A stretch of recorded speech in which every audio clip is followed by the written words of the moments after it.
দুদিনমান পূৰ্বে মৌমিতা মিত্ৰ আমাৰ অসমলৈ আহিছিল আৰু জুবিন ক্ষেত্ৰলৈ গৈছিল আৰু তাকে লৈ সমাজৰ কিছুমান মানুহ আছে যে বহুতো তুচ্ছ তাচ্ছিল্য কৰিছিলে। বহুতে কৈছে যে এতিয়া বহাগ আহিছে গতিকে জুবিন দালৈ মনত পৰিছে। কিছুমানে কৈছে যে এতিয়া বহাগৰ কাৰণে বিহু এলবামৰ আপোনাৰ প্ৰমোচনৰ কাৰণে আহিছে। কিন্তু মই এটা কথা ক'ব বিচাৰো, মৌমিতা মিত্ৰ এজন সাধাৰণ গায়িকা হয়। গতিকে যদি আমাৰ চৰকাৰখনে জুবিন দাই নিয়াৰ ক্ষেত্ৰত একো কৰিবলৈ পৰা নাই, সকলো কামতে ব্যৰ্থ হৈ আছে, তেনেহলে সাধাৰণ গায়িকা এজনী হৈ মৌমিতা মিত্ৰই কি কৰি দিব পাৰিব? এতিয়া মই এটা প্ৰশ্ন সুধিব বিচাৰো যে মৌমিতা মিত্ৰক লৈ যিসকলে তুচ্ছ তাচ্ছিল্য কৰি আছে, এইসকলে আমাৰ জুবিন দাৰ ন্যায়ৰ কথাক লৈ কি কৰিছে? কিবা কৰিছে নে কিবা কৰিব পাৰিব? আমাৰ অসমৰ সাংস্কৃতিক জগতখনৰ এজনতকে আন এজন ডাঙৰ ডাঙৰ মানুহ আছে, কিন্তু কোনে কেইটা মাত মাতিছে? ক'ত গ'ল এতিয়া অসমৰ ডাঙৰ ডাঙৰ গায়ক গায়িকাসকল, অভিনেতা অভিনেত্ৰীসকল, যিসকলৰ অলপো সময় নাই জুবিন দাৰ ন্যায়ৰ ক্ষেত্ৰত মাত দিবলৈ? বাহিৰৰ পৰা এজনী গায়িকা আহি মৌমিতা মিত্ৰই কমচে কম জুবিন ক্ষেত্ৰত গৈছে, এবাৰ হলেও দুখ কৰিছে। এতিয়া মই আপোনাক ক'ব বিচাৰো যে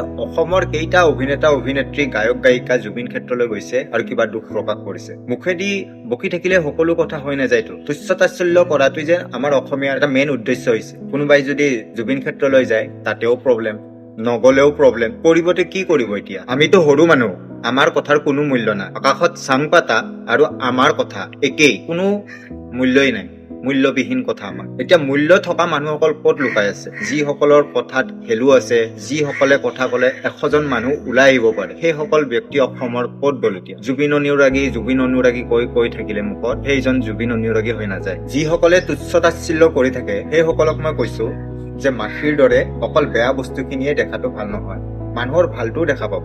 অকল মাখিৰ নিচিনা বেয়া বস্তুত পৰে যায়, ভালখিনি কেতিয়া দেখা পাব আপোনালোকে? আমি বেলেগক ইমান ইম্পৰ্টেঞ্চ দি কেনে তুচ্ছ তাচ্ছিল্য কৰি থকাতকৈ মই ভাবো যে আমি জুবিন দাৰ ন্যায়ৰ হকে কি কৰিছো সেইটো চিন্তা কৰক। যদি আপোনালোকে মোৰ সৈতে একমত আছে এই কথাটোত, তেনেহলে ভিডিঅ'টো শ্বেয়াৰ কৰি দিব।